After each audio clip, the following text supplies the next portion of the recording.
উগ্র বামপন্থী সহিংসতাকে আন্তর্জাতিক নিরাপত্তার জন্য নতুন হুমকি হিসেবে উল্লেখ করে তা মোকাবেলায় বৈশ্বিক উদ্যোগের আহ্বান জানিয়েছেন state secretary Marco Rubio.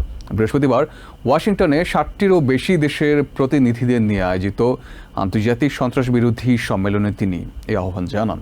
Rubio দাবি করেন, নতুন এই হুমকি মোকাবেলায় বৈশ্বিক সন্ত্রাসবিরোধী কাঠামোকে আরও কার্যকরভাবে পুনর্গঠন করা প্রয়োজন।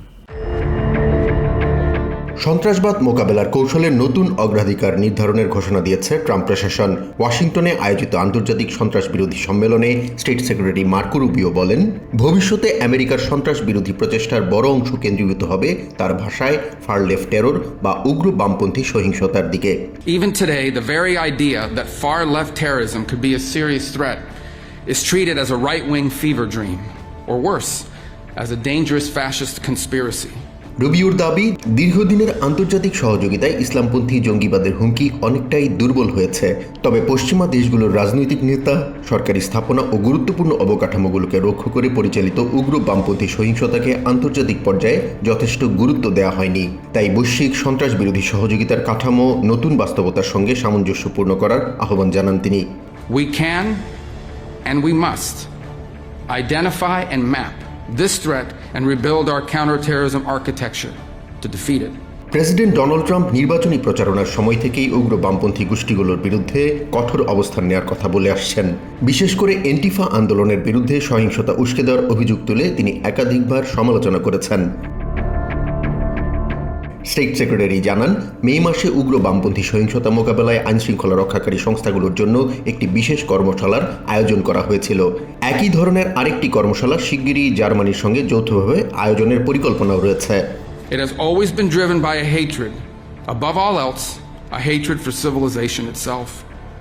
It is a revolt of the worst against the best. Rubio জানান, গত নভেম্বর থেকে ইউরোপ ভিত্তিক 4টি উগ্র বামপন্থী সংগঠনকে বিদেশি সন্ত্রাসী সংগঠন হিসেবে তালিকাভুক্ত করেছে ওয়াশিংটন।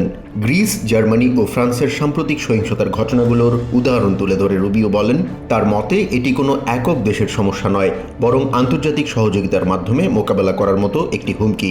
রুবিও জানান, এসব নেটওয়ার্কের বিরুদ্ধে গোয়েন্দা তথ্য বিনিময়, যৌথ তদন্ত এবং কঠোর আইন প্রয়োগের মাধ্যমে নতুন কৌশল বাস্তবায়ন করছে ট্রাম্প প্রশাসন। এছাড়া সহিংসতা বা অর্থনৈতিক নাশকতায় সমর্থন কিংবা উস্কানির অভিযোগে জড়িত ব্যক্তিদের বিরুদ্ধে নতুন ভিসা নিষেধাজ্ঞা নীতিও ঘোষণা করেছে Washington. Treasury secretary Scott Bessent বলেন, সন্ত্রাসবাদের আর্থিক যোগান বিচ্ছিন্ন করাই ট্রাম্প প্রশাসনের অন্যতম অগ্রাধিকার। তবে ডেমোক্রেটিক আইন প্রণেতারা অভিযোগ করেছেন, ফার লেফট টেরর ধারণাকে ভিত্তি করে নতুন নীতি গ্রহণ করলে বৈধ রাজনৈতিক আন্দোলন ভুলভাবে সন্ত্রাসবাদের সঙ্গে যুক্ত হওয়ার ঝুঁকি তৈরি হতে পারে। জাহান মিথুন, TVN 24 news desk. New York থেকে সম্প্রচারিত TVN 24 টেলিভিশন বিশ্বজুড়ে বাঙালির কণ্ঠস্বর।